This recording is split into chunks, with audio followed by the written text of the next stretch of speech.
या तिकुळ माझे गेले हरपोनी, श्रीरंगा वाचोनी आणूनेने. किती व शिकवाल मज वेळोवेळा, मी तया गोवळा रतली. अष्टभोग भोगणे माते नाही चार, भक्ती प्रेम गोड लिहिले गे माय. किती व शिकवाल मज वेळोवेळा, मी तया गोवळा रतली. बाप रखुमा देऊळ जीविता जिव्हाळा, काही केल्या वेगळा नव्हे गे माय. किती व शिकवाल मज वेळोवेळा, मी तया गोवळा रतली. नमामि सद्गुरुं शांतं सच्चिदानंद विग्रहं, पूर्णब्रह्म परानंदं ईशमानंद वल्लभं. शंकरं शंकराचार्यं केशवं बादरायणं, सूत्रभाष्यकृतो वंदे भगवन्तो पुनः पुनः. सर्वमंगलमांगल्ये शिवे सर्वार्थसाधिके, शरण्ये त्र्यंबके गौरी नारायणी नमोस्तुते. ओम जय मृत्युंजयाय रुद्राय नीलकंठाय नीलकंठाय शंभवे शंभवे अमृतेशाय अमृतेशाय सर्वाय सर्वाय महादेवाय ते महादेवाय नमः. नमः. ओम जयंती मंगला काली भद्रकाली कपालिनी, दुर्गा क्षमा शिवा धात्री स्वाहा स्वदा नमोस्तुते. या तिकुळ माझे गेले हरपुणे, श्रीरंगा वाचोनी आणूनेने. किती व शिकवाल मज वेळोवेळा, मी तया गोवळा रतली. प्रस्तुत या काल्याच्या प्रसंगी प्रवचन रूपी सेवेकरिता निवडलेला अभंग माऊली महावैष्णव भगवान ज्ञानोबा यांचा गवळणीपर प्रकरणातील गवळणींची स्थिती वर्णन करून सांगणारा 4 चरणांचा अभंग आहे. या अभंगामध्ये माऊली भगवत चिंतनामध्ये भगवत रूप झालेली एक गोपी, त्या गोपीची दिव्य असणारी स्थिती वर्णन करून सांगतायत. काय सांगतायत महाराज? एक गोपी भगवंताचं चिंतन करत करत स्वतःला विसरली आणि आपल्या दिव्य स्थितीचा अनुवाद आपल्या सखीबरोबर करून सांगू लागली. ती सांगते आहे, हे सखी, मी भगवंताचं चिंतन करता करता स्वतःला विसरले. काय काय विसरलं? याती कुळ माझे गेले हरपून. माझी जात, माझं कुळ, या सगळ्या गोष्टी आता हरवून गेलेल्या आहेत. मग नेमकं काय राहिलं खाली शिल्लक? म्हटली फक्त परमात्माच माझ्या चित्तामध्ये शिल्लक राहिला, त्याच्या वाचून दुसरं काही शिल्लक राहील. याती कुळ माझे गेले हरपोने, श्रीरंगा वाचोने आणून येणे. श्रीरंग नाम श्रीकृष्ण भगवान, श्रीरंग नाम परमात्मा, त्याच्या वाचून मी आणून येणे 2 अर्थ करता येतील. आणू शब्दाचा अर्थ होतो आणू, सूक्ष्म असणारा आणू. भगवंताच्या चिंतना वाचून मी आणू सुद्धा जाणत नाही, किंवा आणू शब्दाचा अर्थ होतो अन्य. भगवंता वाचून आता मला कोणी अन्य शिल्लक राहिलंच नाही.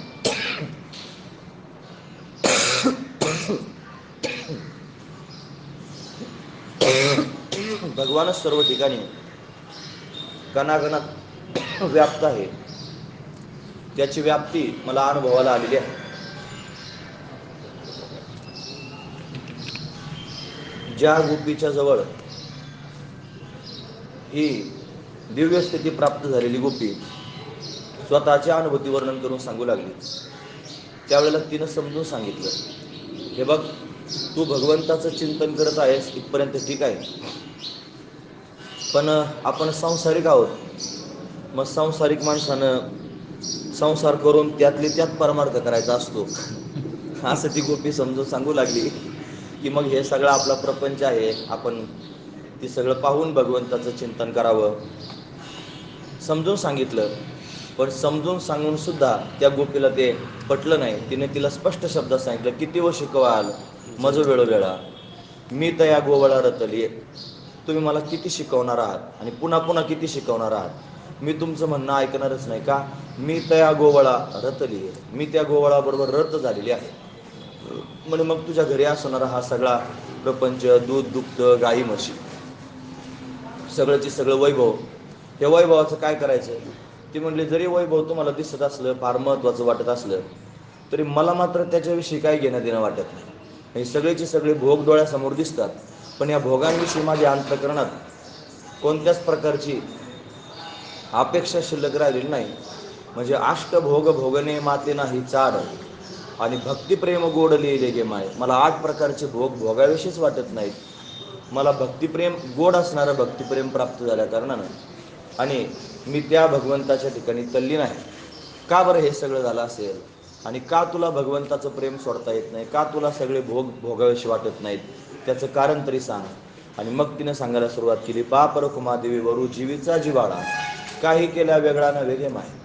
रखुमादेवीचा वर असणारा सगळ्या जगाचा बाप, तो माझ्या जीवाचाच जिवाळा झालेला आहे. आणि काही केलं तरी तो आता माझ्यापासून वेगळा होऊ शकत नाही, अशी माझी अवस्था, अशी माझी स्थिती त्याने झालेली आहे. म्हणून मी भगवंताला त्याने भगवंताचं चिंतन करत भगवतरूप झालेले आहे, हे तू जाणून घ्यावं, असं एक सखी, एक गोपी तिच्या दुसऱ्या सखीला, मैत्रिणीला त्यांनी वर्णन करून सांगते आहे. असा अभंगाचा सरळ अर्थ पाहण्याचा आपण प्रयत्न केला. आज काल्याचा प्रसंग आहे. काल आपण कृष्ण जन्माचं चिंतन एक अर्धा तास भगवत जन्माची पूर्वपेटिका सांगून कृष्ण जन्मापर्यंत आपण गेलो.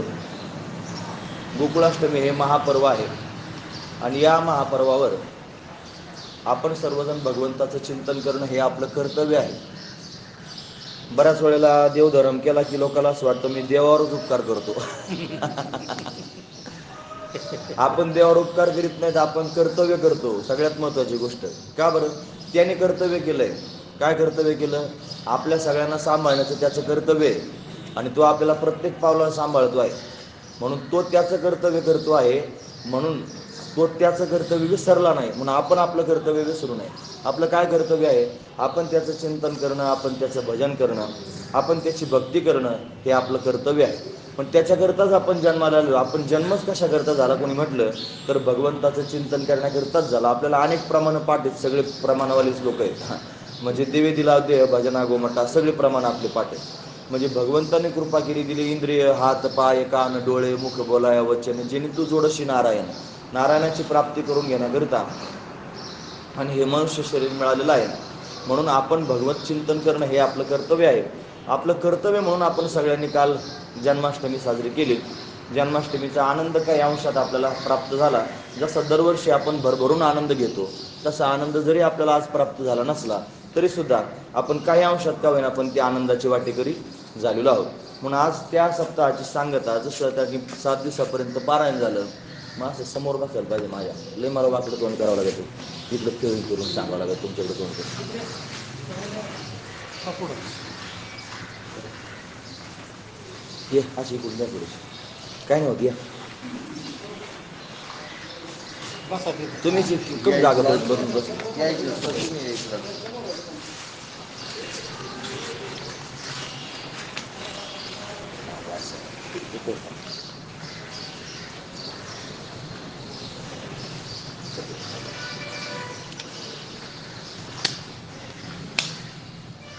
वारकरी संप्रदायातल्या कोणत्याही उपक्रमाची सांगता ही काल्याच्या कीर्तनाने होत असते. काला शब्दाचा अर्थ काय होतो? तुका म्हणे काला कोठे आभेद देखील, म्हणजे ज्या ज्या ठिकाणी काला पाहिला त्या त्या ठिकाणी आभेदच पाहायला मिळाला.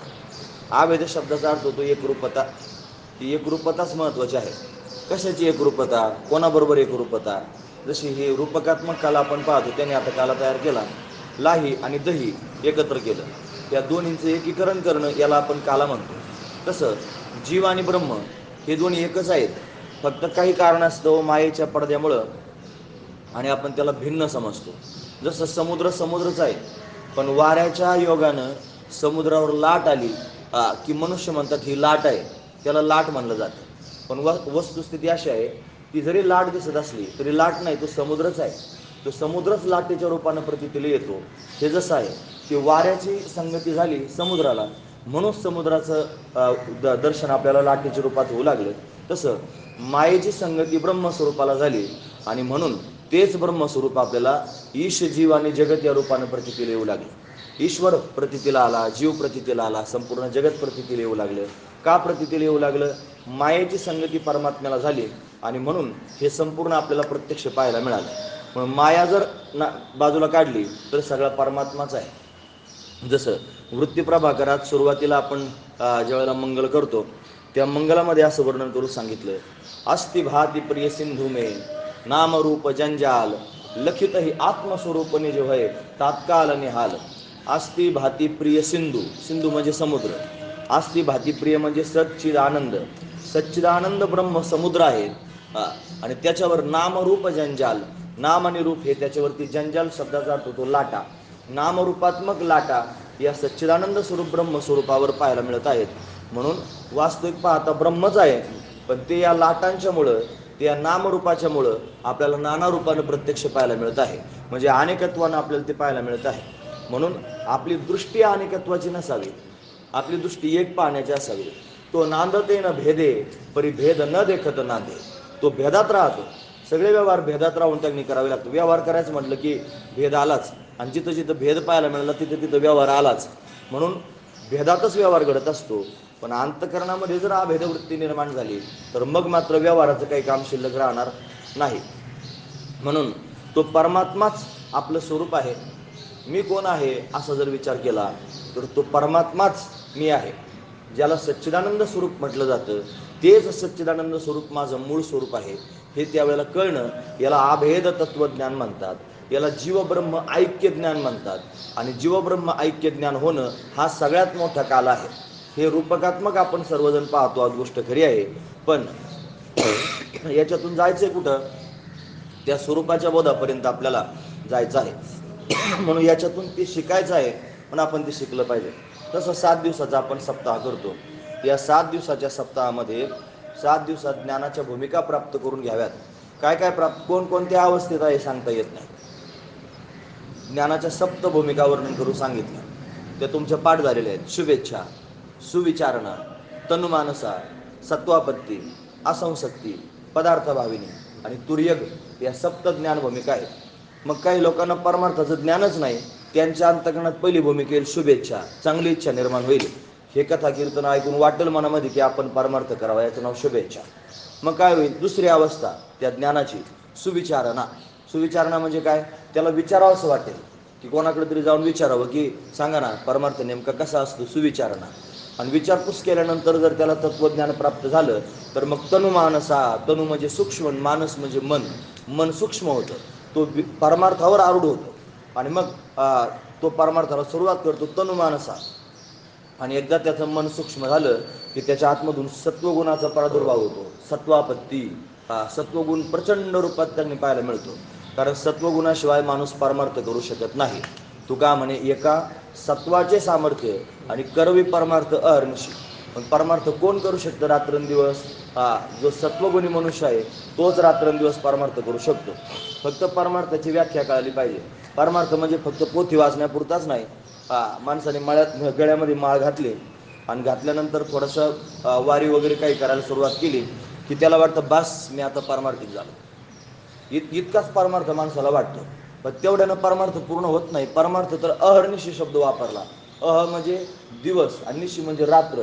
रात्रंदिवस करण्याचा परमार्थ आहे. फक्त एकदा पारायण केलं परमार्थ झाला? अजिबात नाही. फक्त एक वारी केली परमार्थ झाला? अजिबात नाही. फक्त गळ्यात मुंडक्यात माळ अडकून ठेवली आणि परमार्थ झाला असं अजिबात नाही. परमार्थ कशा? रात्रंदिवस. करवी परमार्थ अहर्निशी, म्हणजे दिवस आणि रात्र अखंड भगवंत, अखंड खंडेना जीवन, रामकृष्ण नारायण. अखंड जसं जीवन नाम पाणी गंगेचं वाहत राहतं तसं त्यांनी अखंड भगवंताचं चिंतन त्यांनी होत राहावं, अशी स्थिती अंतःकरणाची निर्माण व्हावी. तनुमानसा, मग सत्वापत्ती आणि मग असंसक्ती. एकदा भगवंताचं चिंतन सदैव सुरू झालं की मग कशाचीच आसक्ती शिल्लक राहत नाही, कशाविषयीचीच आसक्ती अंतःकरणात शिल्लक राहत नाही, प्रेमच शिल्लक राहत नाही. तुम्ही ऐकता ना सगळेजण, तपासून पाहायचं. मी तपासतो ना, तुम्ही पण तपासा. महत्त्वाची गोष्ट सांगतो, तपासून पाहायचं. अजून आपल्या अंतःकरणामध्ये संसाराविषयी किंचित मात्र जरी प्रेम असलं तरी पण समजायचं आपलं भगवंतावर प्रेम नाही. ज्या दिवशी भगवंतावर प्रेम होतं त्या दिवशी किंचितही प्रेम प्रपंचाचं पोटात शिल्लक राहत नाही. संसारविषयीचं एवढं सुद्धा तो असा वाटतो संसार, तुका म्हणे कटू वाटतो प्रपंच, तो प्रपंचच कटू वाटतो. त्यापेक्षा अजून खाली येऊन त्यांनी उदाहरण सांगितलं, म्हणजे विटले हे चित्त प्रपंचापासून आणि वमन ते मनी बैसलेसे. वमन शब्दाचा अर्थ तो वकारी. मग प्रपंचाविषयी असणारं प्रेम आणि प्रपंचाविषयी असणारी वकारी, या दोन्हीपैकी आपल्याला काय झालेलं आहे कळतं ना? मी सुटसुटीत सांगा, यात काय वेदांत थोडाच फार किचकट, सोपं आहे ना. ज्याच्या मनामध्ये भगवंताविषयीचं प्रेम उफाळून येत असेल, समजायचं भगवंताचं प्रेम कळालं नाही, भगवंताची भक्ती कळाली नाही. आणि ज्याच्या अंतःकरणामध्ये प्रपंचाविषयीची घिण आलेली आहे, प्रपंचाविषयीचा तितका, आता 2 लोकांना तितकारा येतो. जे भगवंताच्या भक्तीत आहेत त्यांना तितकारा येतो, आणि बाकीच्या सगळ्या, आता वैराग्य वेगळं आणि वैताग वेगळा. सरळ सरळ गोष्ट. वैतागाने पण प्रपंच नको वाटतो. वैतागले लोक पण म्हणतात प्रपंच नको, काय या प्रपंचात ठेवलं. वैतागानं प्रपंच नको म्हणणारे परमार्थाचे अधिकारी नाहीत. मग त्याला प्रपंच सगळं अनुकूल आहे, पण अनुकूल असून प्रपंच नको वाटतो, हे सुद्धा काय आहे, हे वैराग्य आहे. म्हणून त्यांनी असंसक्ती, त्याच्या अंतकरणात प्रपंचविषयीची आसक्ती शिल्लक राहू नये. आणि मग पदार्थाभावीने मग त्याची अशी स्थिती निर्माण होते की त्याला पदार्थ रूपानं दिसत नाहीत, त्याला पदार्थच परमात्मा रूपानं दिसते. त्याच्या डोळ्यासमोर जेवढं प्रत्यक्ष पाहायला मिळतं ते सगळं परमात्मा पाहायला मिळतो. दुसरं त्याला काहीच करायचं शिल्लक राहत नाही. त्याच्या पोटात काही कर्तव्य शिल्लक राहत नाही. तो म्हणतो मला काहीच करायचं नाही, हे मिळवायचं नाही, ते मिळवायचं, मला नावाची अपेक्षा नाही, प्रतिष्ठेची अपेक्षा नाही, वैभवाची अपेक्षा नाही, संपत्तीची अपेक्षा नाही, कशाचीच वासना शिल्लक राहत नाही. एक फक्त वासना असते, भगवत दर्शन, भगवत चिंतनाची. याच्या वाचून बाकीचं काही शिल्लक अंतकरणात राहत नाही. हीच दिव्य असणारी स्थिती आहे. आणि ती स्थिती सांगण्याकरिताच खऱ्या अर्थानं हा काल आहे. म्हणजे असंसक्ती पदार्थाभावीने पदार्थ रूपात न दिसता आणि मग तुर्यक स्थितीपर्यंत जाता येतं. आणि मग तोच स्वतः मी सगळ्या ठिकाणी व्याप्त आहे असा अनुभव घेऊ लागतो. अशी अनुभूती त्याच्या चित्तामध्ये प्रत्यक्ष प्रगट होते. मग कणाकणामध्ये सर्वात्मक भाव तयार होतो. म्हणजे कणाकणातून स्वस्वरूपाची संवेदना त्याला प्राप्त होते. आणि मग त्याचं जीवन त्याने मंगलमय होऊन जातं. हीच दिव्य असणारी अवस्था प्राप्त करण्याकरता 7 दिवसाचा सप्ताह करून 8व्या दिवशी काला. या काल्याच्या दिवशी काय करावं, तोच अनुभव घेण्याकरिता आणि अखंड त्याच्या चिंतनात राहण्याकरिता त्याच निर्गुण निराकार परमात्मा स्वरूपाला सगुण साकार करून आपल्या डोळ्यासमोर पाहावं. आणि सगुण साकार करून त्याच्या संगतीत राहावं. त्याच नामाचे बोलायचं म्हणलं तर त्याच्याविषयीच बोलावं, ऐकायचं म्हणलं तर त्याच्याविषयीच ऐकावं, सांगायचं म्हटलं की त्याच्याविषयीच सांगावं. हे सगळं जे आपल्या अंतकरणामध्ये घडेल. पण कधी, जेव्हा या सगळ्या पायऱ्या चढून आपण त्या मुद्द्यावर जाऊ तेव्हा मग दुसरा चित्ताला विशेष शिल्लक राहणार नाही. एकत्र आल्यानंतर त्या परमात्म्यासोबत माझी आत्मचर्चा विषद उदंड गाते. म्हणून त्या सत्संगामध्ये आल्यानंतर फक्त माझ्या स्वरूपाविषयी चिंतन केलं जातं, अन्य गोष्टींकडे पाहिलं सुद्धा जात नाही. म्हणून अशी जी स्थिती निर्माण व्हावी, ती स्थिती निर्माण होण्याकरिताच आपला 8 तास आहे. आणि तीच एकरूपता, आणि त्यालाच काला म्हणत जाऊ. तोच खऱ्या अर्थाने काला आहे. मग हा काला भक्तीच्या माध्यमातून सगळ्या गोपाळांना, गोपिकांना प्राप्त झालेला आहे. म्हणून त्या काल्यामध्ये आपण आता प्रवेश केला पाहिजे. काल आपण पाहिलं की भगवान त्यांनी प्रगट झाला. आणि प्रगट झाल्यानंतर वसुदेवाला भगवंतानं दर्शन दिलं. आणि दर्शन देऊन सांगितलंय, बघा मला आता जायचं आहे म्हणे. कुठं? नंदाच्या घराला. म्हणजे ने गोकुळाला, मला गोकुळाला घेऊन जा म्हणे. मग देवा कसं तुला न्यायचं? मग देवाने सगळी तरतूद करून सांगितली की मी आता लहान होणार आहे आणि मग सगळी द्वारपाल झोपी जाणार आहेत. हे सगळंचे सगळं होईल, तुम्ही मला घेऊन जा. नंदराजाच्या घरी कन्या प्रगट झालेली आहे. ती कन्या मला तिथं ठेवा, ती कन्या आपल्याबरोबर घेऊन तुम्ही परत या. मग गेले. भगवान लहान झालेले आहेत. देवाला टोपलीत घातलं, डोक्यावर घेतलं, रस्त्यानं चालू लागले. आणि जात असताना मोठा पाऊस येऊ लागला. शेषनारायणानं वरतून फण धरला. त्यानंतर यमुनेला मोठा पूर आला. या पुरात वसुदेवानं त्यांनी प्रवेश केलेला आहे. वसुदेवाच्या चित्तावर मायेनं त्यांनी पगडा घातला होता. का? भगवंताची माया त्याच्यावर काम करत होती. त्याच्यामुळे त्याच्या मनात एकच भाव होता, माझा मुलगा वाचला पाहिजे, माझा मुलगा वाचला पाहिजे. कारण स्नेहानं भगवंताशी नातं जोडलं होतं. स्नेह होता ना, त्या स्नेहानं भगवंताच्या प्रेमाची गाठ मारली होती. म्हणून माझा मुलगा वाचला पाहिजे. मग काय करायचं? माझे प्राण गेले तरी चालतील, पण या पुरातून पलीकडच्या बाजूला जाईल. आणि म्हणून पुरात प्रवेश केला. मग पूर त्याने प्रचंड वाढू लागला. गोट्याचं पाणी गुडघ्याला, गुडघ्याचं कमरेला, कमरेचं छातीला, छातीचं गळ्याला लागू लागलं. नाका तोंडात पाणी जाणार भगवंतानं ओळखलं. आणि मग देवानं पायाचा अंगुष्ठ लावल्याबरोबर यमुना उभंगली. रस्ता मिळाला, पलीकडच्या काठाला गेले. आणि गेल्यानंतर यशोदा राणीच्या समोर कन्या प्रगट झाली. ती आपला मुलगा तिथे ठेवला, कन्या आपल्याबरोबर घेतली, कारागृहात आले. कन्येनं आकांत केला, कंस धावत आला, तिला मारण्याचा त्यानं प्रयत्न केला. हातातून निसटली. आणि तिनं कंसाला सांगितलं, किम्मया हातो मंद. हा भागवतातलं वर्णन आहे. हे मंद शब्दाचा अर्थ होतो मूर्ख. मूर्खा, मला काय मारतोस? तुला मारणारा माझ्या आधी जन्माला आलेला आहे, तुझं लागी वधी उपजला मज आधी, असं तिनं सांगून टाकलं. कंसाच्या अंतकरणामध्ये भय निर्माण झालं. भयभीत झालेला आहे कंस. आणि त्याला जाणीव झाली की माझा शत्रू जन्माला आलेला आहे, तो कोणत्या वेळेला मला मारण्याकरिता येऊ शकतो हे त्याला पक्क कळालं. म्हणून तो चिंतातूर झालेला आहे. इकडं मात्र काय झालं? इकडं गोकुळवासी लोकांना विलक्षण असणारा आनंद झाला. काय? भगवान प्रगट झाला. भल्या पहाटे सुनंदीला जाग आली. सगळ्या गावाला झोप लागली होती. सगळ्यांना झोप लागली होती. मायेची तिथं माया प्रगट झाली होती ना. जिथं जिथं माया प्रगट होती ना, तिथे तिथं झोप येतेच. ती अविद्येची झोप आहे. आणि सगळ्यांना ती येत असते. मग कळत नाही त्यावेळेला आपण काय करतो ते. म्हणून ते सगळे लोक त्या झोपेमध्ये होते. पण परमात्मा प्रगट झाल्यानंतर सगळ्यांना जाग आली. सरळ सरळ गोष्ट. आपण फक्त कथाच ऐकतो, गोष्टी रूपाने ऐकतो, पण तसं नाही. आपण काय केलं पाहिजे, त्यातला भावसुद्धा पाहिला पाहिजे. माया जोपर्यंत आपल्याजवळ आहे तोपर्यंत आपल्या डोळ्यावरून संसाराची झापड उडणारच नाही. ती भगवंताची मायाच आपल्याला त्याच्यात झोपी लावते. या निशा सर्व भूतानाम, आपण ही सगळी प्रमाण देवी भगवती सा बलादा कुशमो आहे महामाया प्रच्छती. पण ती ज्ञानी लोकांना सुद्धा मोहात पाडणारी माया आहे. ओम काय ओम ज्ञानी नाम ज्ञानीनाम अपिचेतांशी देवी भगवती ही सहा बलाद आकृष्ट मोहाय महामाया प्रेच्छती. ज्ञानी लोकांना सुद्धा बळजबरीने मोहात पाडणारी जी, तिचं नाव माया. पण अशी असणारी भगवंताची माया, आणि ती सर्वांना झोपी लावते. म्हणून तर आपण जागे होत नाहीत. मग साधू संतांना बोंब मारून सांगा, अरे उठा, जागे व्हा रे आता, स्मरण करा पंढरीनाथा, भावेचरणी ठेवा माता, चुकवा व्यथा जन्माचे. हे उठा म्हणून सांगावं लागतं.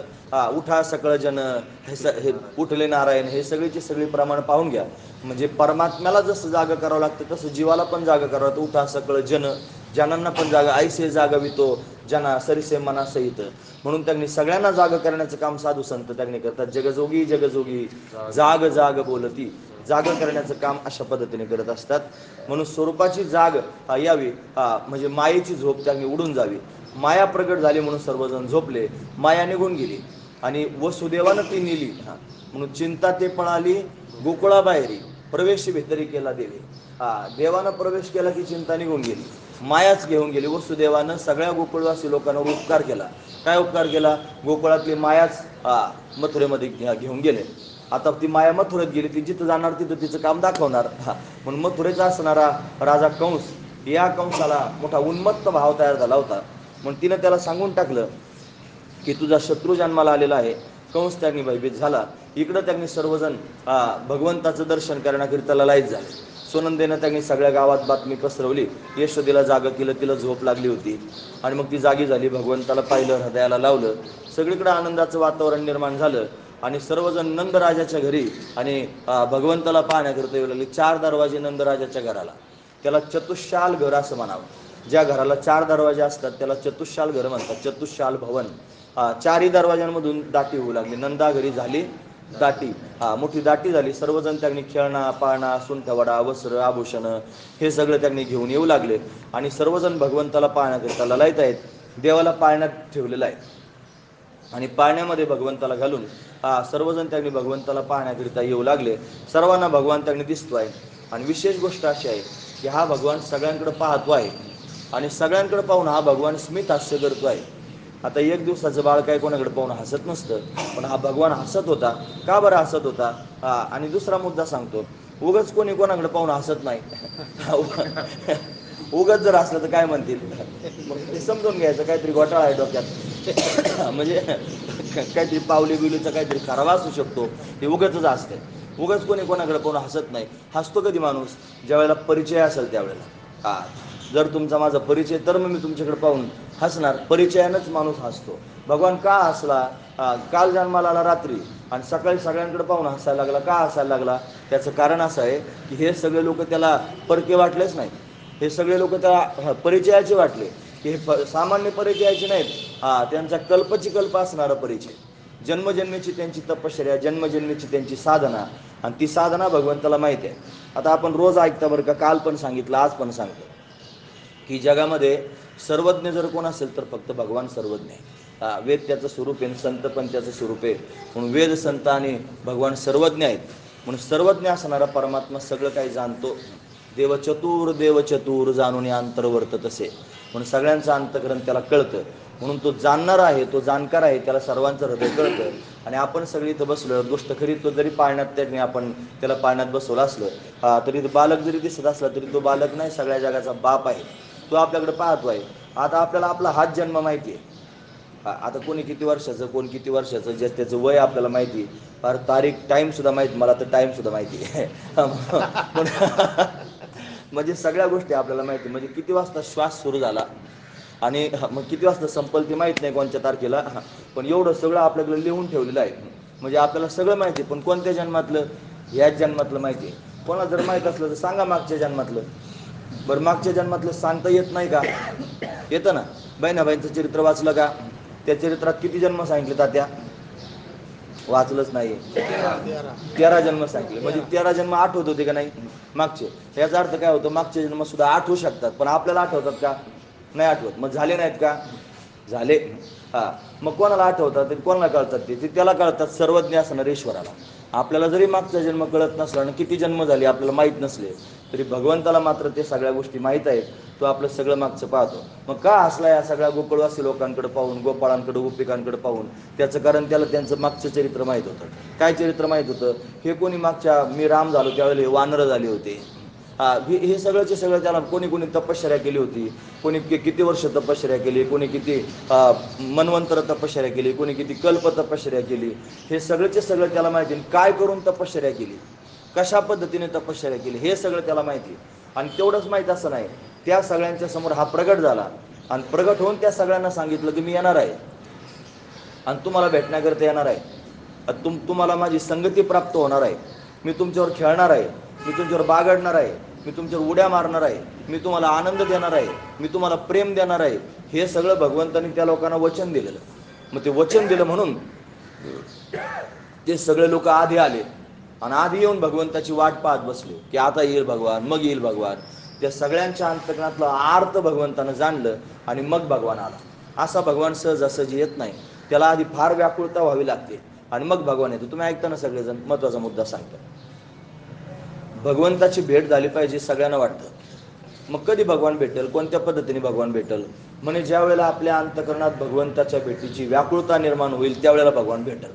मला नाही वाटत पण तसं. व्याकुळता निर्माण झाली मग भगवान भेटेल. हो, व्याकुळताच निर्माण झाली पाहिजे, पण ती आपल्या पोटात नाही, ती त्याच्या पोटात निर्माण झाली पाहिजे आपल्याला भेटण्याची.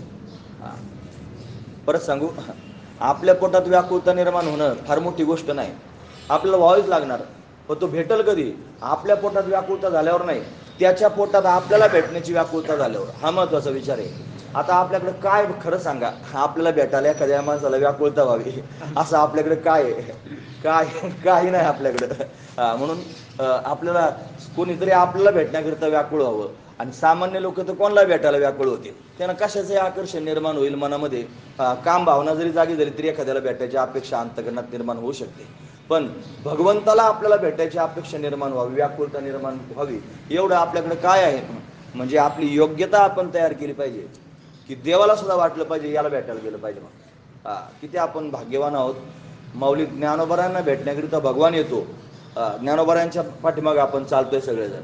विशेष गोष्ट की पंढरपूरहून दिंडी निघते आणि ज्ञानोबारायांच्या भेटीकरिता भगवान येतो. काय येतो? माऊलींचा तो अधिकार आहे, माऊलींची ती योग्यता आहे, माऊलींचं ती दिव्य असणारी स्थिती, म्हणून भगवान त्यांना भेटण्याकरता येतो. म्हणून देवानं आपल्याला भेटण्याकरता यावं असा आपला अधिकार आपण तयार करावा. तो रात्रीचा शब्द थोडा खराब होता ना, लायकी नाही वापरीत जावं, पण आता काय करा, दम नाही निघल्यावर वापरला पण पाहिजे. काय करायचं, कोण काय म्हणून समजा म्हणून जाऊ द्या, कुठं कोणाकडे नांदायला जायचं काय, कुठं काय कोणाचं बळजबरी म्हणे आता बंद करा तुम्ही, जास्त लायकीपैकी म्हणायला लागले, आता हे असं परत सांगू नका, नाही सांगायचं, बंद करून टाकायचं, काय त्याच्या अजून आडून पडलं. पण वस्तुस्थिती हीच आहे.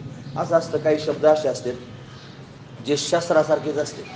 आम्हा घरी धन, शब्दांचीच रत्न आहे आणि शब्दांचीच शस्त्र यत्न करू. शब्द हे शस्त्र आहे, ते फेकून मारलं की बरोबर जखम होते, शब्दांची सुद्धा जखम होते. पण आता ती आबरूच्या माणसाला होती. खरं वस्तुस्थिती हीच आहे. आता ज्याला आबरूच नाही त्याला किती तुम्ही झोपाट्या घाला, किती शब्दाचे शस्त्र घाला, ते म्हणतं तू भुकत राह, आम्हाला काय घेणं त्यांना नाही कशाची. अशी अवस्था त्याच्या चित्ताची झालेली असते. म्हणून असू द्या, म्हणून आपली स्थिती आपण तयार करावी. आपण भगवत दर्शनाची योग्यता प्राप्त करून घ्यावी. भगवंतांना आपल्याला भेटायला यावं. आपल्याला वाटतं अरे बोलण्यासारखं सोपं आहे का? आपली तेवढी पात्रता आहे का? त्या गोपिकांना, त्या गोपाळांना भेटण्याकरिता, त्या गोमातेला भेटण्याकरिता, त्या वानरांना भेटण्याकरिता, त्या वृक्षांना भेटण्याकरिता, त्या पक्ष्यांना भेटण्याकरिता जगाचा मालक प्रत्यक्ष प्रगट होऊन आला. म्हणजे काय असेल त्यांची किती मोठी योग्यता, त्यांची किती मोठी साधना. ही साधना पाहूनच भगवान त्यांच्या भेटीकरिता प्रत्यक्ष प्रगट झाला. कुठं? गोकुळामध्ये भगवान प्रत्यक्ष प्रगट झाला. म्हणून देवानं सगळ्यांकडे पाहिलं, सगळेजण परिचयाचे वाटले, म्हणून भगवान सर्वांकडे पाहून हसतोय. पण त्या हसण्यानं काय केलं माहिती आहे का तुम्हाला? त्या हसण्यानं विशेष गोष्ट झाली. ते म्हणजे काय? तुका म्हणे छंदे येणे वेधिले गोविंदे. त्यानं काय केलं? हसून सगळ्यांना छंद लावला आणि छंद लावून त्यांनी वेधून घेतलं. मग आता वेधून घेतल्यानंतर दुसरं काही चित्तात येतच नाही, ज्यानं वेधलं तेच चित्तात येतं, सरळ सरळ गोष्ट. म्हणून त्यानं वेधून घेतलं आणि म्हणून अशा पद्धतीने भगवंताचं चिंतन आपोआपच सगळ्या लोकांना सहज घडू लागलं. मग त्याला पाहून बिभोर झाले आणि त्याचंच गाणं गाऊ लागले. म्हणून कृष्ण गोकुळी जन्माला, गोकुळामध्ये परमात्म्याचं प्राकट्य झालं आणि एवढं सुख गोकुळवासी लोकांना झालं, गोकुळीच्या सुखा अंत पार नाही लेखा. का बरं? बाळकृष्ण नंदा घरी आनंदल्या नर नारी. सर्वांना विलक्षण असणारा आनंद झाला, आनंदल्या नर नारी. काय केलं मग त्याने? गुढिया तोरणे कीर्ती कथा गाती गाणी, गुढ्या उभारल्या, तोरणं लावली, कथा करू लागली, गाणी गाऊ लागली, भरभरून आनंदोत्सव त्यांनी साजरा करू लागले. आणि अशा छंदामध्ये विभोर त्यांनी सर्वजण झालेले आहेत. सगळ्या गोकुळवासी लोकांना असा आनंद झाला. आता भगवान आनंद देण्याकरिताच आलेला आहे. कालचा अभंग होता, घेऊन या चक्रगदा हाची धंदा करीतो आणि भक्ता राखी पायापासून दुर्जनाशी संवाद. आनंद झाला त्याच्या प्राकट्याने, पण झाला कोणाला? त्याच्या भक्तांना झाला. बाकीच्यांना काय झालं? दुष्टा चळकाप सुटला. कृष्ण गोकुळी जन्मला आणि दुष्टा चळकाप सुटला. जे दुराचारी दुष्ट आहेत त्यांना मात्र भगवंताच्या प्राकट्याने चळकाप सुटला. कोण कोण दुष्ट आहेत? ती सगळी फौजच आहे कंसाची. त्याचे सगळे आगासूर, बगासूर, रिटासूर, धेनुकासूर, व्योमासूर, हे सगळेचे सगळे आसूर आहेत. आणि या सगळ्या आसुरांची फौज कंसानं तयार केलेली आहे. या सगळ्या फौजेला कळालं भगवान प्रगट झालेला आहे. पण सगळ्यांना चळकाप सुटला, नाम थरथर कापू लागले. भगवान आता प्रगट झालेला आहे आणि कंसाला मारण्याकरिता भगवान आलेला आहे. कंसानं तिकडे षड्यंत्र करायला सुरुवात केली. गोकुळातले लोक मात्र नटवून थटवून शृंगार करून भगवंताला पाहू लागले. नंदोत्सव सुरू झाला, याला नंदोत्सव म्हणायचं. भरभरून आनंद सर्वजण घेऊ लागले. असं होतं की पूर्वीच्या काळात एखाद्याच्या घरी जर बाळ जन्माला आलं, मुलगा झाला, तर त्याच्या घरी हेल घालायला जायचे. हेल म्हणजे बैल झुपायचे, गाडीत त्या पेंड्या भरायच्या, असंच ना? मग मला माहीत नाही ते पाण्याचे हांडे, त्याच्याकरता मास्तर असले पाहिजे समोर. असू द्या. म्हणजे हेल म्हणजे काय? पाण्याचा हांडा आणायचा आणि तो ज्याच्या घरी मुलगा झाला त्याच्या दारात नेऊन वतायचं, याला हेल म्हणायचं. प्रमाण सांगू का? दासी जणी हेल घाली. जनाबाई सांगतात की मी सुद्धा जणू काय भगवंताच्या त्या आनंदात सहभागी आहे. दासी जणी हेल घाली. कोणी हेल घालण्याकरता, आता पूर्वीच्या काळात जर हेल घालायला जायला लागले ना, की टिपून घ्यायकरता एक मावशी असायची. किती लोक हेल घालायला आले, किती मावशी आले हेल घालायला, मग ते हांडावातला त्याने आणून की लिहून घ्यायचं. मग ते हेल घालणार लोकांना पण काहीतरी बक्षीस असतं. काय म्हणते, आयर पेर काय मला माहीत नाही, पण काहीतरी लुगडं बिगडं त्याला द्यावं लागते त्या बाईला. अशी ती स्थिती त्यावेळेची. पण त्याच्यापेक्षा विलक्षण स्थिती त्यावेळेला असणार. एवढे सगळे लोक देवाला पाहायला आले. आता मोकळ्या हाताने कसं पाहायला जायचं? राजाला मुलगा झाला, मग राजाला मुलगा झाल्यावर त्याला पाहायला जायचं म्हणलं मोकळ्या हाताने. मग कोणी खेळणं आणला, कोणी पाळणा आणला, कोणी सुंटवडा आणला, कोणी वस्त्र आणले, कोणी आभूषण आणले. आता त्या आभूषणाला आपण डाग म्हणतो. या मावशा जातात की लेकराला भेटायला, लेकरू झाल्यावर डाग घेऊन जायचं म्हणते. ते डाग म्हणजे दागिना, त्याचा अपभ्रंशी शब्द येतो डाग. म्हणून अशा पद्धतीने कोणी दागिने घेऊन यायला लागलं. मग आता आलेल्या सगळ्या लोकांना काहीतरी दिलं पाहिजे ना, म्हणून 4 दरवाजांमधून अशी स्थिती झाली की आतमध्ये प्रवेश केला आणि अमुक वस्तू भगवंताला पाहिलं, अमुक वस्तू दिली की मग त्याला काहीतरी भेटवस्तू द्यायची. मग काय भेटवस्तू द्यायची? कोणाला वस्त्र द्यायची. एका दरवाजामध्ये माणूसच बसलेला, तिकडून कोणी बाहेर जायला लागलं का लगेच त्याच्या हातात धोत्राचं पान द्यायचं. का कोणी मावशी असली तिच्या हातात लगेच ताबडतोब लुगडं द्यायचं, तर त्यांचा सन्मान करून पाठवायचं. आता ते थोडं 2 पावलं पुढे गेल्यानंतर त्याला दुसरा माणूस भेटला. म्हणे काय रे, तुला वस्त्र भेटले? म्हणे हो. तुला काय भेटलं? म्हणे मला हे अलंकार दिला. अरे म्हणे अलंकार दिला? मला तर अलंकार दिला नाही. म्हणजे कोणत्या दारातून आला होता? मला मी पूर्व दरवाज्यातून आलो होतो.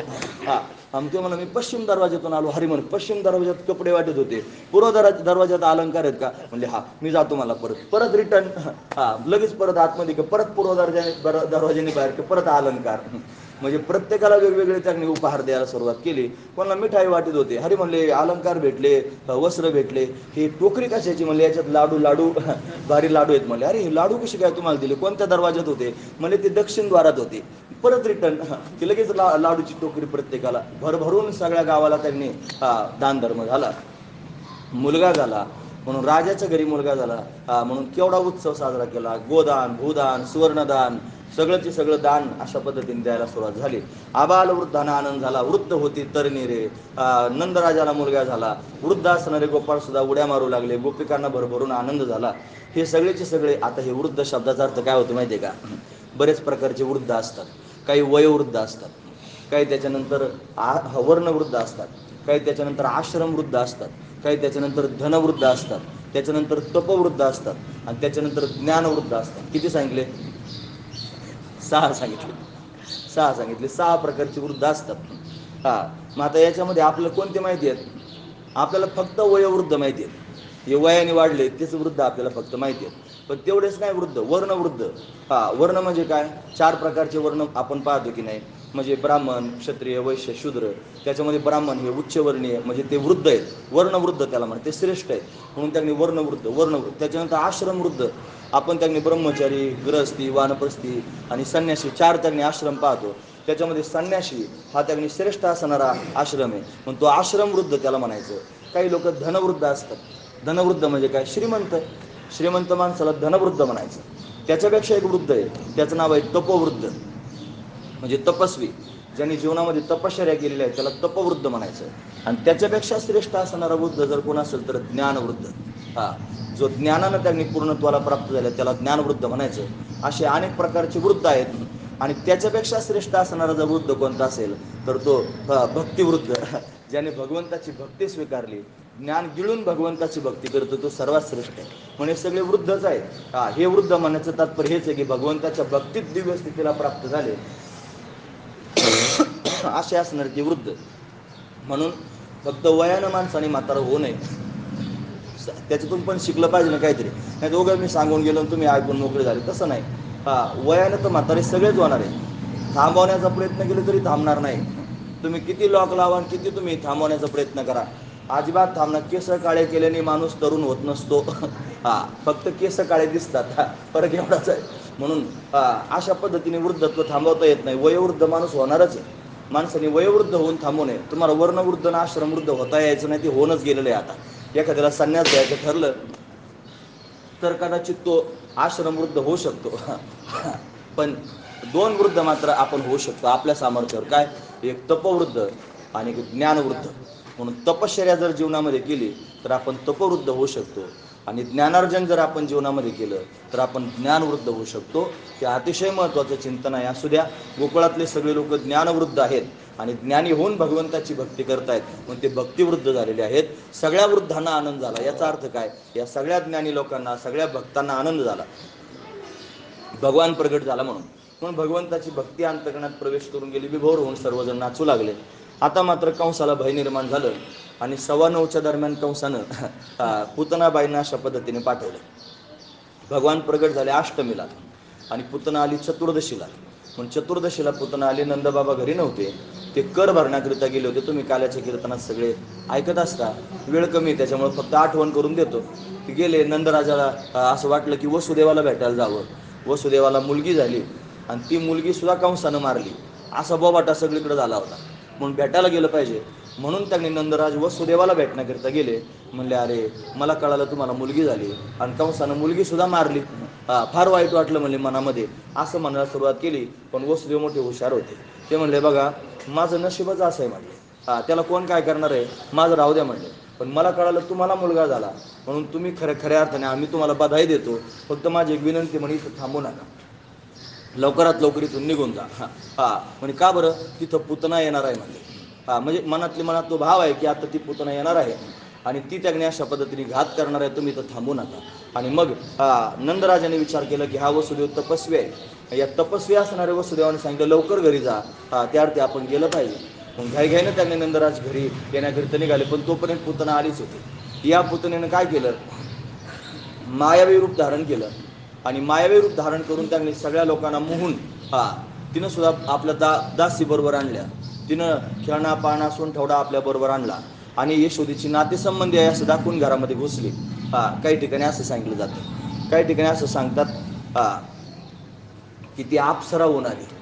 ती म्हणली, मी स्वर्गातली अप्सरा आहे आणि माझ्या स्थानामध्ये अमृत आहे आणि तुला फार दिवसानं लेकरू झालं यशोदे, मला हे कळालं आहे, म्हणून तुझ्या लेकराला मी अमृत पाजण्याकरिता आलेली आहे असं यशोदेला सांगितलं. आता आई ही आईच असते, गोळी बाबडी असते. तिला आपल्या मुलाचं कल्याण व्हावं, हित व्हावं अशीच अपेक्षा असते.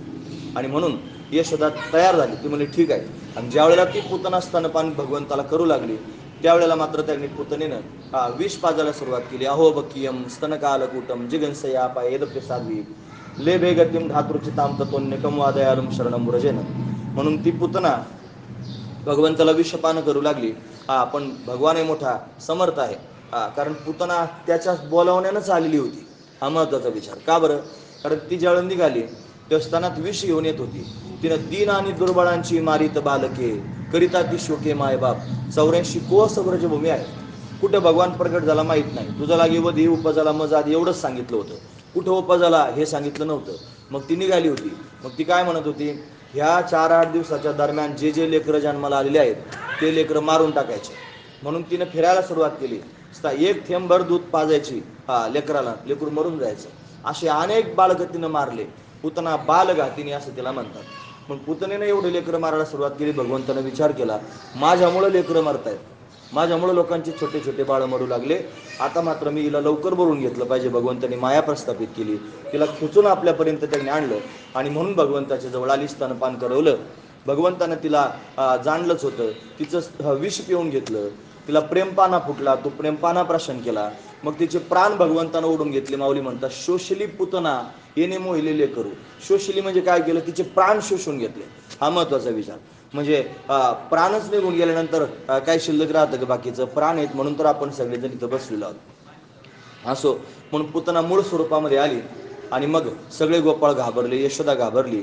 भगवंतानं मात्र तिचा उद्धार करून टाकला. तू सनकादिकाची निमाने सायुज्य सौरसुदी झाला पुतने, जी विषाची निस्तनपाने मारू आली. म्हणून भगवंतानं तिला मारण्याकरिता आली होती तरी सुद्धा तिला मोक्ष स्वरूपाची, कैवल्य स्वरूपाची प्राप्ती करून दिली.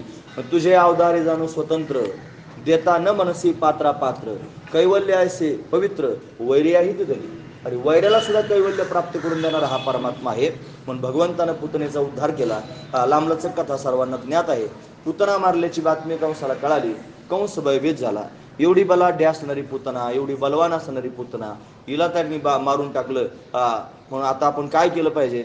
मग त्याने एक दुसरा दैत्य पाठवला. त्याचं नाव महाबळ. महाबळ नावाचं दैत्य आहे. पण हा दैत्य आणि ब्राह्मणाचं रूप धारण करून आला. नकली ब्राह्मण होऊन आला. काय कपाळावर काय शिक्का थोडाच असतो जन्माला येताना, हा ब्राह्मण आहे, हा क्षत्रिय आहे, अजिबात नाही.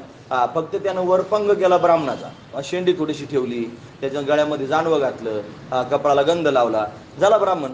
असा ब्राह्मण होऊन त्याने आला आणि पंचांग घेऊन आला. आणि भगवंताचं त्यांनी ते सगळ्याचे सगळं ज्योतिष सांगू लागला, जन्मपत्रिका सांगायला लागला, बऱ्याच गोष्टी सांगितल्या. आपलं सगळ्यांचं ते पाठ झालेलं आहे. म्हणजे सगळं असं आहे, सगळं हे पोरगा चांगलं असं तसं सगळ्या गोष्टी सांगून झाल्या. पण हे घरात ठेवण्यासारखं नाही, याला जंगलात घेऊन पुरून टाकलं पाहिजे. मग भगवंतानं ठरवलं याची काहीतरी फजिती केली पाहिजे. पण भगवंतानं त्या ब्राह्मणाची फजिती करायचं ठरवलं. नकली ब्राह्मणाचं ते नकली पण घालवलं भगवंतानं. जानवे तुटले, पंचांग फाटले आणि धोतर गळाले डोंगणाचे. नागवाच पळत गेला. त्याला मार भयंकर त्यांनी बसला, पण जीवेच मारला नाही. जशी पुतना मारली तशी त्याला मात्र त्यांनी भगवंतांनी मारलं नाही. का बरं मारलं नाही?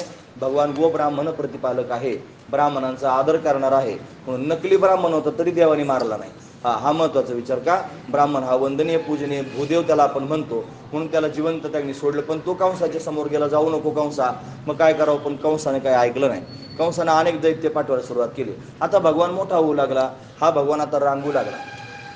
रांगताना अनेक प्रकारच्या लीला करू लागला. रांगत रंगणी, चोरीत लोणी, धावणी धरिती गवळणी, बांधिती चरणी, देती गाराणी, यशोदे साजणे. रांगत रांगत त्यागणी हरी शेजारच्या घरात पण घुसू लागला गोपिकांच्या.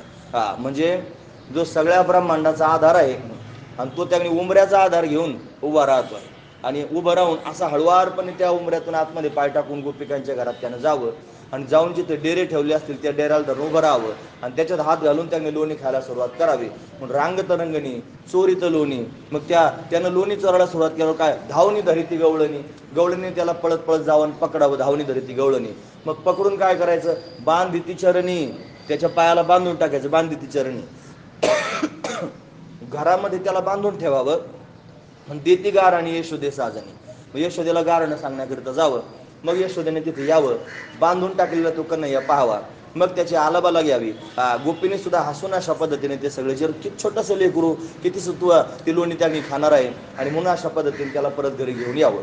पण आता हा कन्हैया तेवढ्यावर थांबला नाही. लोणी चोरतो इथपर्यंत ठीक आहे. यानं त्यांनी खेळता खेळता तृणावर्त नावाचा असणारा शकटासूर नावाचा एक दैत्य मारला.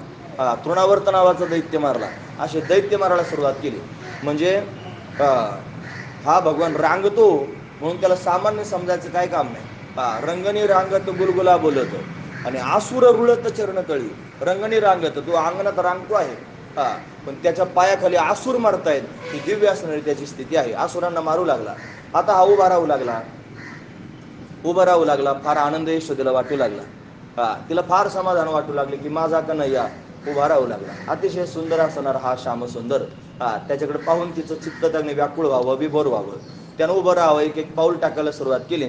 यशोदेनं हात करून त्याला आपल्याकडे बोलवावं आणि त्यानं एक एक पाय उचलून त्यांनी यशोदेच्या समोर पडायला सुरुवात करावी.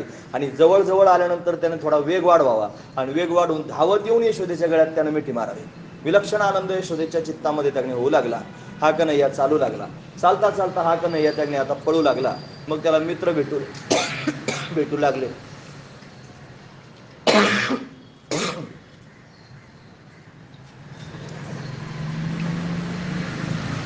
सगळ्या मित्रांची नावं तुम्हाला माहीत आहेत. पेंद्या, वरद्या, वाकुड्या, श्रीदाम, सुदाम, मधुमंगल, ही सगळी त्याच्या मित्रांची नावं. मित्रांबरोबर कन्हैया खेळू लागला, उड्या मारू लागला, बागडू लागला. आणि मित्रांकडे पाहून कन्हैयाच्या मनात विचार आला की हे सगळेचे सगळे गवळ्याच्या घरचे मुलं आहेत आणि उदबत्ती छाप आहेत. सगळे तब्येती सगळ्यांच्या अशा काटकुळ्या झालेल्या. काय झालं असेल नेमकं? मग त्याने सगळ्यांना विचारलं, खायला भेटत नाही का घरी? म्हणे देवा, आमच्या घरी भरपूर आहे, पण सगळंचे सगळं बाजाराला जातं. का बरं बाजाराला सगळे लोक नेतात?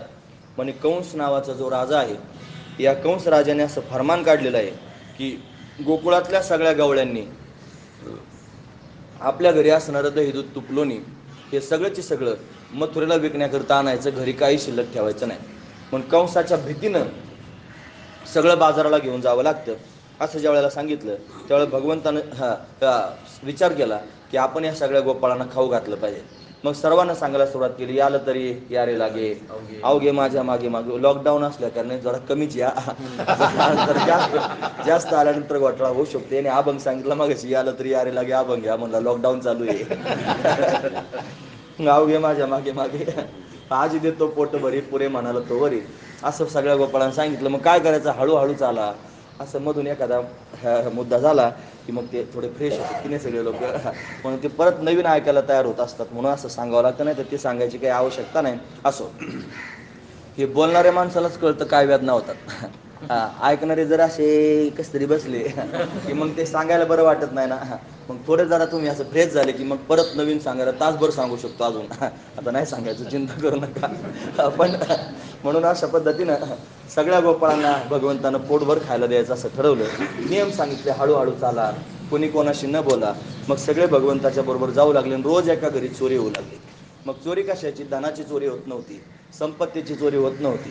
ती चोरी होत होती लोण्याची. सगळं लोणी त्यांनी खाऊन टाकायचं आणि लोणी खाऊन सगळे माठ पालथे घालून ठेवायचे.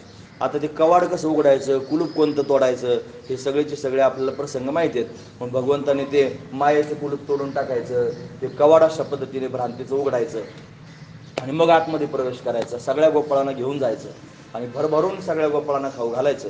आणि सकाळी गोपिकांनी जागा होऊन पाहायचं, सगळे माठ पालथे घातलेले. पाहती गवळणी तवती पालती दुधाने, म्हणती नंदाची या पोरे, आजी चोरी केली खरे. नंदराजाच्या पोरानं चोरी केली असं सगळा बोबाटा गावात झाला. म्हणे कसं काय तुम्ही त्याचं नाव घेता? विनाकारण एखाद्याचं नाव घेणं काय चांगलं आहे का? म्हणजे हा तयाविन हे नाशी नवे दुसरे आयशी. असा नाश दुसरा कोणी करू शकत नाही म्हणजे, फक्त तोच करू शकतो. तयाविन हे नाशी नवे दुसरे आयशी. पण तोच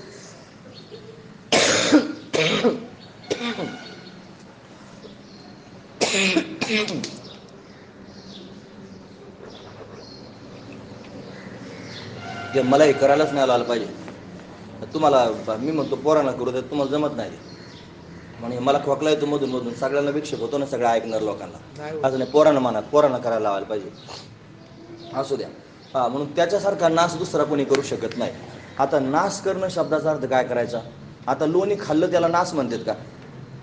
खाल्ल्यानंतर नाश होतं का? म्हणे कोणतरी मला काल परवा म्हणलं की तुम्ही यायचे होते सगळे आणि स्वयंपाक करून ठेवला आणि तुम्ही कोणी आलेच नाही, सारं वायाला गेलं. म्हणलं वायाला गेलं, मग कोणी खाल्लं नाही का? खाल्लं म्हणले बाकीच्यांनी. म्हणजे बाकीच्यांनी खाल्ल्यावर नाश होतो का? वायाला जातं. खाल्लंच ना कोणतरी, खाल्लं ना, नाश होणं कधी म्हणायचं? टाकून दिलं तर त्याला नाश होणं म्हणायचं ना. खाल्लं म्हणले बाकीच्या, म्हणजे बाकीच्यांनी खाल्लं म्हणजे नाश झाला का? नाही झाला. मग आता सगळ्या गोपाळांनी यायचं आणि लोणी खायचं. लोणी खाऊन घेणं म्हणजे नासे का? तयाविनं हे नासी नवे दुसरे यायचे. याचा अर्थ काय होतो की लोणी खाल्लं म्हणजे काय खाल्लं? दोन प्रकाराचा भाव लक्षात घ्या. आपल्याजवळ पण डेरा खरं तर आपलाच डेरा, हे आपणच सारे डेरे आहेत.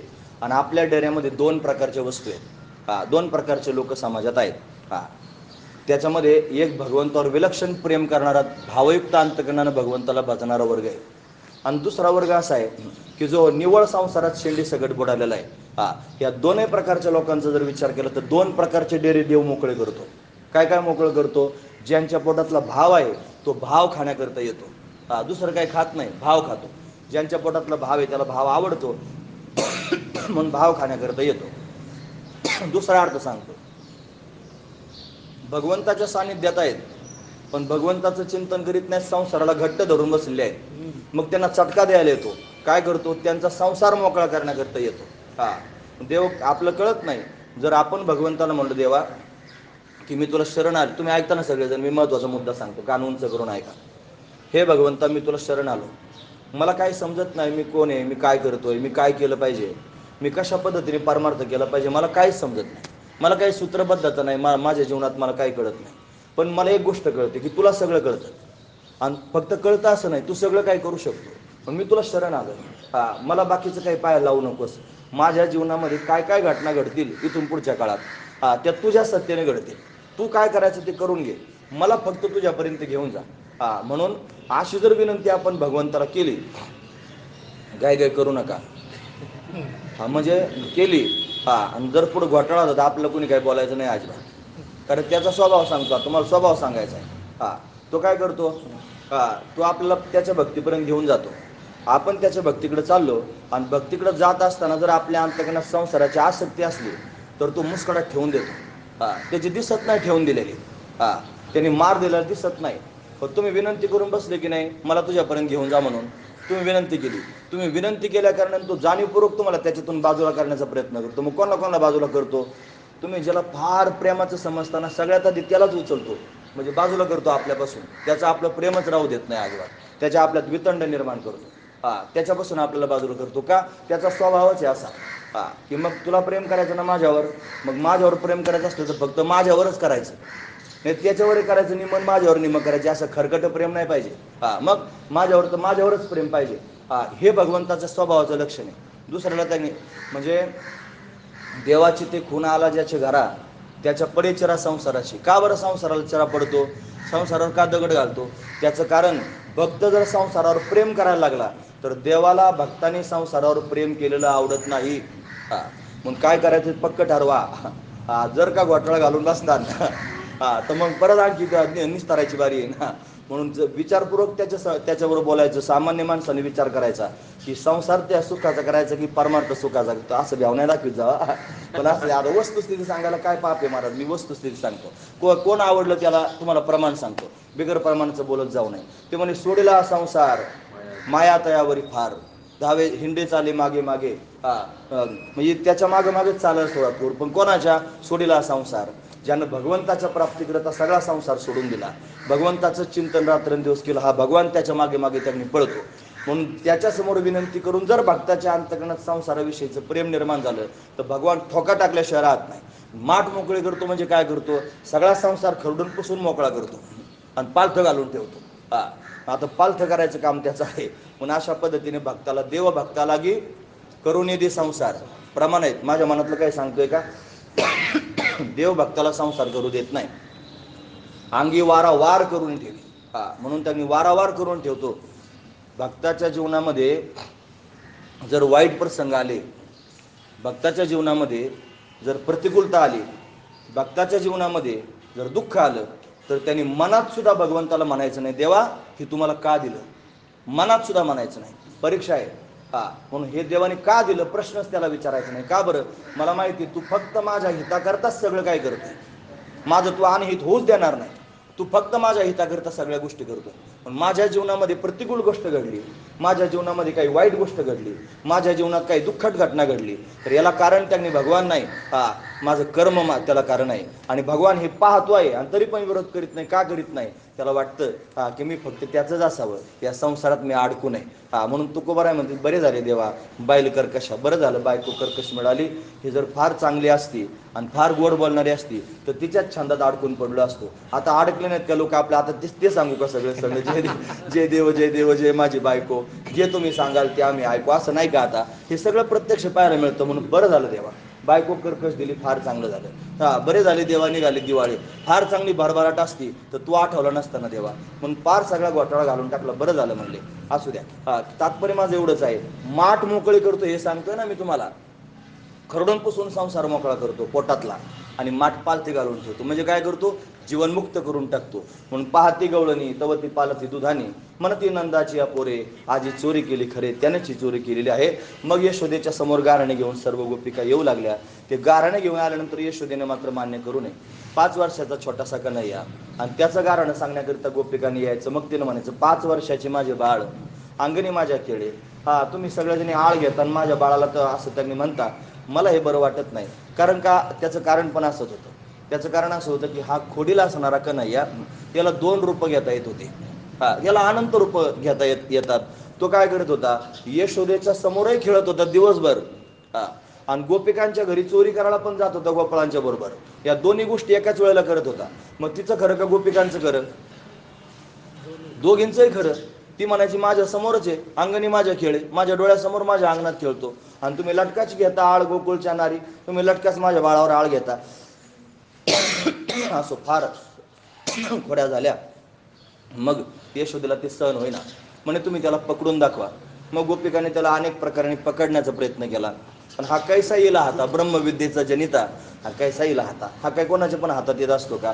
तुम्ही याशी धरू पाहता, गोकुळच्या नारी, तुम्ही याला पकडण्याचा प्रयत्न करता. तो असा कोणाच्या पण हातात येत नाही. तो जर आलाच हातात तर तो तुमच्या तपानं हातात यायचा नाही, तुमच्या योगानं हातात यायचं नाही, तुमच्या ज्ञानानं हातात यायचं नाही. मग कशानं हातात येईल? तुमच्या प्रेमानं हातात येईल. तुम्ही जर प्रेम भगवंतावर केलं तर मग मात्र तो तुमच्यासमोर लवचिक होईल. तुम्ही नरसिंह अवतार पाहिला की नाही, गुरुगुरु करणारा देव, पण प्रल्हादाच्या प्रेमाने त्याने शांत झाला. म्हणजे भक्त सुखे नेमाला असं आपण म्हणतो, शांत झाला.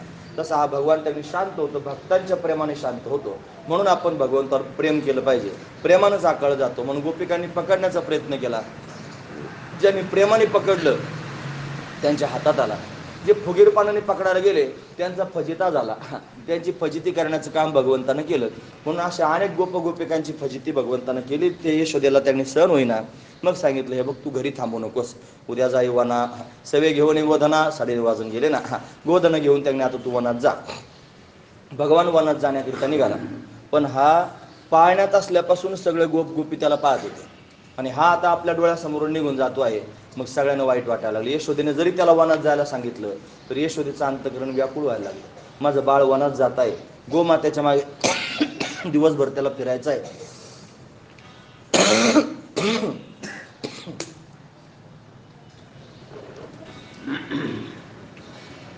गोपिकांना चित्तात भगवंताचं चिंतन सुरू झालं. त्याची वाट पाहू लागल्या. तो वनाला जात असताना गोपिकांनी तक लावून बसावं, कधी दिसेल.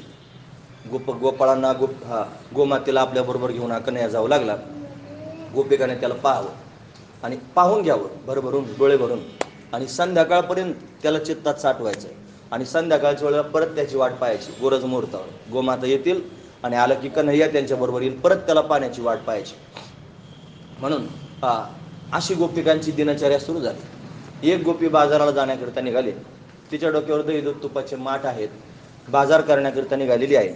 आणि कन्हैया पण गोमातेला घेऊन वनात जाण्याकरिता निघाला. ज्यावेळेला तो वनात जाऊ लागला त्यावेळेला त्या कन्हैयाला त्या गोपीनं पाहिलं, आणि पाहिल्यानंतर तो मनातच घर करून बसला. आणि आता तो काय गेला, चित्तातून जात नाही, त्याच जागेवरती उभी राहिली. आणि उभं राहून भगवंताच्या चिंतनामध्ये आवाक स्थिती तिची झालेली आहे. एकाच जागेवर डोक्यावर भार आहे, भार विसरलेली आहे. भगवंताचं चिंतन सुरू झालेलं आहे. दुसरी गोपी बाजाराला जाण्याकरिता निघाली. ही तिची मैत्रीणच होती. मग तिला विचारलं, अशी रस्त्यात का बरं उभी राहिली, तुला नेमकं काय झालं मला सांग. ज्यावेळी त्या गोपीने तिला विचारलं, तुला काय झालं सांग, त्यावेळीनं सांगायला सुरुवात केली.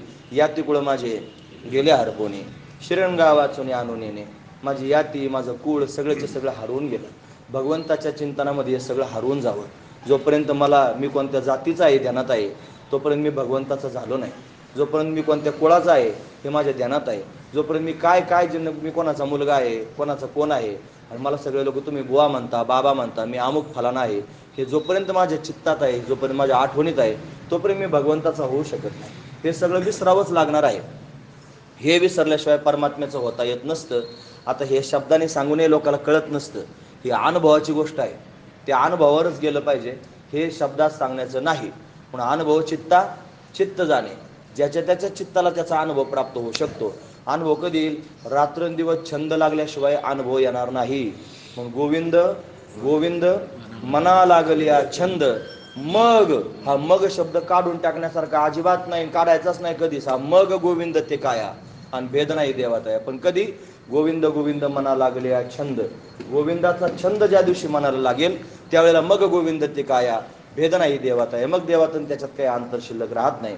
पण गोपीला रात्रंदिवस भगवंताचं चिंतन लागून राहिलं, पण ती भगवंताच्या चिंतनात विभोर झाली. आणि म्हणून तिने स्वतःच्या चित्ताची स्थिती सांगितली. या ती कुळ माझे गेले हरपुनी, श्रीरंगा वाचून आणून. श्रीरंगा वाचून मला दुसरं कोणी आता दिसत नाही. मग तिनं सांगायला सुरुवात केली, त्या गोपीनं, अगं वेडी आहेस का? डोक्यावर दही तूप लोणी आहे, बाजाराला जायचं आहे, ते विकायचं आहे, त्याच्यातून धन मिळणार आहे, त्याच्यावर आपलं घर चालणार आहे, घरी सगळं चांगलं आहे, दही दूध तूप लोणी, त्याने दूध दुभतं आहे, लेकरं बाळं सगळे आनंदात आहेत. आणि एवढं आनंदात असताना तू कशाला प्रपंचाचा घोटाळा घालून घेते? काय त्याच्या वाचून पडलं? तुला देवधर्म करायचं, त्यातले त्यात होतो ना देवधर्म, त्याला म्हणायचं शहाजूकपणा. फार शहाजूकपणा असतो बरं. त्यातले त्यात करावा, ते असं करता येतं, तसं करता येतं. हे जे शहाजूक आहेत ना, या शहाजुकांमुळेच चांगला परमार्थ करणारा माणूस रिवस होतो. म्हणून या तार्किकांचा संघ करायचा नाही. याला छंद प्रपंचाचा, दुसऱ्या माणसाला प्रपंचात वाढायचं, त्यातले त्यात करीत राहत. हे काही त्यातले त्यात होणारी गोष्ट नाही. त्यातले त्यात जर होत असतं तर तुकाराम बाबा कशाला भंडारा डोंगरावर जाऊन बसले असते? त्यातले त्यात जर होत असतं तर 18 वर्ष नामदेव महाराजांनी कशाला घरदार सोडलं असतं? आहे का कोणाला चरित्र माहिती? 18 वर्ष घरदार सोडून पंजाबात राहिले नामदेव महाराज. त्यातले त्यात का हे? म्हणून हे त्यातले त्यात होत नसतं. मग त्याचा छंदच लागावा लागतो ना, संपूर्ण त्याच्यात वाहून टाकावं लागतं, तेव्हा परमात्मा भेटत असतो. हे त्यातले त्यात काढीने औषध लावणारी माणसं फक्त शहाजूक असते. म्हणायचं नसतं ते फक्त, आता मी म्हणतो असू द्या. म्हणून अशी अवस्था त्यांनी चित्ताची झाली की मग मात्र सर्वस्व भगवंताला दिलं की मग मात्र त्यांनी भगवान आपला होत असतो. तिनं समजून सांगितलं असं करू नको. पण हिनं तिला सांगायला सुरुवात केली, हे बघ, तू जरी मला समजून सांगत असली तरी मला ते पटत नाही. म्हणे का? किती व शिकवा आलं माझं वेळोवेळा, मी तर या गोवाला रतली, मी त्याच्याशी आता रत झालेले आहे. तुम्हाला किती समजून सांगितलं तरी आता मी दुसरं चिंतन संसाराचं करू शकत नाही. संसारातले भोग मला भोगावेच वाटत नाही. 8 प्रकारचे भोग संसारात आहेत. सुगंधम वनिता वस्त्रम गीतम तांबूल भोजनम शय्याच कुसुमम चैव भोगाष्टकमुदारुतम. 8 प्रकारचे भोग आहेत. हे 8ही भोग मला भोगावेसे वाटत नाही. सुगंध म्हणजे उदबत्त्याला वाटतात नाकात काहीतरी फुलाबेलाचा सुगंध, सुगंधम. वनिता म्हणजे पत्नी, वस्त्र म्हणजे कपडे, वनिता वस्त्रम. गीतम म्हणजे गाणं ऐकावं वाटते, तांबूल म्हणजे पानाचा वेडा खावा वाटतो, तांबूलम. म्हणजे हे सगळेचे सगळे जे भोग आहेत, गीतम तांबूल भोजनम. भोजनाचा फार दणका असतो. त्याच्या वाचून माणूस राहू शकत नाही. मग फक्त प्रसाद आहे का महाप्रसाद आहे याचा खुलासा थोड्या वेळी करा तुम्ही आता. म्हणून गीतम तांबूल भोजनम. शय्याच कुसुममचैव. शय्या म्हणजे अंथरूण आणि कुसुम म्हणजे फुलं. भोगाष्टकमुदारुतम. हे 8 प्रकारचे भोग मला भोगावेसे वाटत नाही. अष्टभोग भोगणे माते नाही चाड. आणि भक्तिप्रेम गोड लिहिले. का बरं तुम्हाला 8 भोग भोगावेसे वाटत नाहीत? त्याचं कारण सांगितलं. सकारण म्हणजे त्याचं स्पष्टीकरण दिलं पाहिजे ना. कारण सांगितलं म्हणले, भक्तिप्रेम गोड लिहिले गे माय. माझ्या अंतकरणात भगवंताची भक्ती प्रवेश करून गेली, ती भक्ती अंतकरणात दृढ झाली, आणि म्हणून मला हे बाकीचं काही आवडत नाही. आणि वस्तुस्थिती हीच आहे, ज्याला खरोखर भगवंताची भक्ती प्राप्त होते त्याला बाकीचं जगातलं काही आवडत नाही, अशी त्याची अवस्था निर्माण होत असते. असू द्या, हे सांगताना लाज वाटते. का बरं लाज वाटते? आपण आईटवानी हिंडायचं सगळ्या दुनियात, मस्तपैकी आईट करायची आणि आईट करून लोकांना सांगायचं भक्तिप्रेम गोड लिहिले गे माय. असं नसतंय ते डोंगरात राहते. जे ओरिजिनल परमार्थ करणारे आहेत की नाही ते माणसात येत नाहीत. आपण फक्त आपलं लोकांच्या समोर छान छान छान छान छान छान बोलायचं, पण जिथं टोले बसतील तिथं बसतील. हा महत्वाची गोष्ट आहे. पण टोले खाण्याचा विचार मनामध्ये करीत जावा. आता ते माझं माझं सांगतोय, आपलं आपलं पाहून घ्या, जोडून घ्यायचं. आपण प्रत्येकाने आपलं आपलं लावून घेत जायचं. मी माझं सांगतोय, आयटूपणा पोटात आहे की नाही, म्हणून त्यांनी सगळ्या गोष्टी.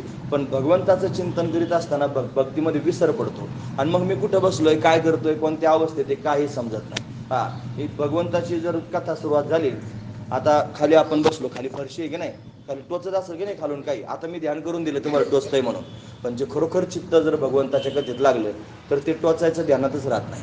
हा, ते टोचलं तरी लक्षात येत नाही का आपल्याला टोचतंय म्हणून. म्हणजे का बरं असं होतं? चित्त भगवंताच्या ठिकाणी दृढ होऊन जातं, बाकीच्या गोष्टी आठवतच नाही. मग गोपीला असंच झालं, तिची ती चित्ताची स्थिती निर्माण झाली. मग तिने विचारलं, का असं करते? म्हणजे काय सांगू, बापर कुमादेव रुचीवीचा जिवाळा, काही केल्या वेगळा नाही वेगळे माय, तो माझ्या जीवाचा जिवाळाच होऊन बसलेला आहे. मी काही केलं तरी आता त्याला माझ्यापासून वेगळं मला करता येणार नाही, म्हणून मी त्याचीच झालेली आहे. असं एका गोपीला झालं नाही, असं सगळ्याच गोपींना झालं. आणि भगवंताने हे जाणीवपूर्वक तुका म्हणे छंदे आणि येणे वे दिले गोविंदे, यानं वेध लावून सगळ्या गोपिकांना अशी स्थिती निर्माण करून दिली, अशी स्थिती प्राप्त करून दिली. म्हणून हा कन्हैया सर्वांचं चित्त वेधून घेण्याकरिताच आला, चित्त चोरण्याकरिताच आला. आणि वनात त्याने जाऊ लागला. वनात गेल्यानंतर सुद्धा अनेक प्रकारचे असुर आले. भगवंतानं सर्व असुरांचा निपात करून त्यांना मुक्तिपंथाला पाठवून दिलेला आहे, मोक्ष प्राप्त करून दिला. म्हणजे भगवंताच्या सानिध्यात मुक्त केले राक्षसा, सगळ्या राक्षसांना मुक्त करून टाकलं भगवंतानं, त्यांचा उद्धार केलेला आहे. आणि आता सर्व गोपाळ भगवंताच्या आजूबाजूला उड्या मारून खेळत आहेत. खेळून सर्वजण दमलेले आहेत. सर्वांना भूक लागलेली आहे. देवा, फार भूक लागली, काहीतरी खायला दे. आणि मग मात्र भगवंताने ठरवलं की आता सगळ्या गोपाळांना आपण भरभरून खायला द्यायचं. मग गोमाता चरण्याकरिता गेलेल्या आहेत. भगवंताने बासुरी वाजवावी, त्याला गायीची वळती आणायला गायीच्या मागे धावण्याची आवश्यकता पडत नव्हती. मग काय करायचं, त्यानं फक्त बासुरी वाजवायची आणि बासुरी वाजवून गोपिकांना आपल्या त्या गोमातेला आपल्याकडे त्यांनी वेधून घ्यायचं. गोपाळ, गोपिका आणि गोमाता या सगळ्यांना बोलवण्याचं साधन फक्त बासुरीच. त्याच्या बासुरीतूनच फक्त हाक मारायची, क्लिम शब्दाचा उच्चार करायचा, सर्वांना वेधून घ्यायचं.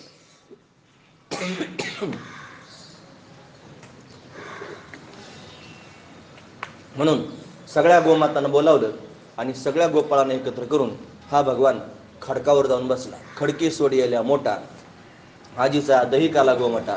पण खडकावर जाऊन भगवान बसलेले आहेत. पानं आणलेले आहेत, पानांचं द्रोण तयार केलं. त्या द्रोणामध्ये सगळ्या गोपाळांच्या शिदोऱ्या एकत्र केल्या, त्या शिदोऱ्यांचा काला केला आणि काला करून तो गोपाळांना खाऊ घालायला सुरुवात केली. आता तो काला म्हणजे कढीसारखा करायचा नसतो. कधी कधी दही अंडी, आता मी दही अंडी फोडीत नाही कधी, कधीच नाही फोडीत. काय कधी कधी अंगावर येतं, सगळं प्रसंगच अंगावर येतं. अंगा कोणी भरल्यात ते काय माहिती. आता त्यांनी कोरडं कोरडं भरलंय, मी पाहिलंय. आता ते असू द्या, नाही तर असा डेरा भरला तुला ताकानी सगळा, आणि त्याच्यावर टोला मारला की भरलाच बाबा सगळा असं होतं. म्हणजे तो काला म्हणजे असं बेसण्यासारखा नसतो, म्हणजे काला म्हणजे कालाच असतो. म्हणजे सगळ्या गोपाळांच्या सुधार एकत्र केल्या, एकत्र करून त्याचा काला केला, तो द्रोणामध्ये अशा पद्धतीने घेतला आणि सगळ्या गोपाळांना कमलाकार बसवलं. कमळासारखे, म्हणजे कमळाच्या कशा पाकळ्या अशा असतात की नाही, असं सगळ्या गोपाळांना बसवलं. तो म्हणा असं तर म्हणतोय ना.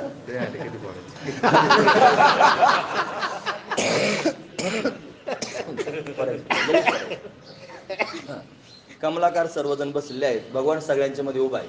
भागवतकारांनी फार सुंदर छबिऱ्या काढली. तुम्ही जर कधी मथुरेला गेले ना, कृष्ण जन्मभूमीवर, तर बघा आवर्जून. कृष्ण मंदिर आहे आणि कृष्ण मंदिराच्या आता जसं हनुमंतरायांचं मंदिर असं मुख्य कृष्ण मंदिर आहे, आणि तसं दोन बाजूच्या भिंती हे जे कडेच आहे आपण जसे चित्र लावलेत, असे अनेक प्रसंग त्या मंदिरात रेखाटलेले आहेत मथुरेच्या मंदिरात. त्याच्यामध्ये भगवान शंकराचार्य भगवंताचं ध्यान कसं करतात हे चित्र रेखाटलेलं आहे.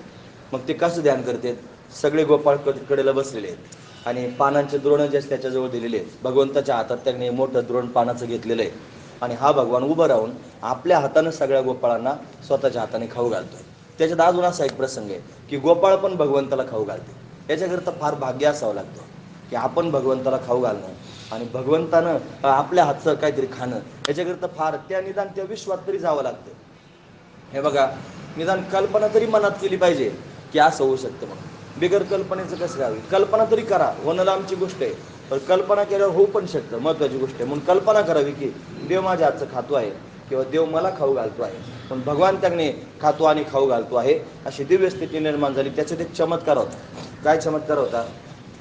कमळाकार म्हणलं की सगळे आजूबाजूला बसले होते. देव ज्यांच्याकडे पाहत होता त्यांना तर वाटत होतं माझ्याकडे पाहतो, पण पाठीमागचे जे लोक आहेत की नाही त्यांना पण वाटत होतं देव माझ्याकडेच पाहतोय. अशी दिव्य स्थिती होती. म्हणून भगवंतांना अशा पद्धतीने काला केला. बिभ्रदवेनुम जठरपटयो शृंगवेत्रेचे कक्षे वामे पानो मशृण कवलम तत्फलान्यंगुलिषु तिष्ठन्मध्ये स्वपरिसरधो हासयन नर्म विस्वई स्वर्गे लोके मिश्री बभुजे यज्ञ भगबाल केली. गोपाल कृष्ण भगवान की जय. भगवंतानं काला केला, सगळ्या गोपाळांना काला खायला दिला, सगळे गोपाळ संतुष्ट झाले आणि भरभरून भगवंताच्या सानिध्याचा आनंद, भगवंताच्या हातचा प्रसाद सर्वांना प्राप्त झाला. सर्वजण आनंदी झाली. काला करीती संत जन सवे त्यांच्या नारायण वाटी आपुल्या निज असते भाग्याचा तो पावे येथे. जो भाग्यवान तोच काला प्राप्त करून घेऊ शकतो. लाही शीत लागे हाती दोष देखून त्या पळती. खाल्लं म्हणून नाही सांगितलं आधी.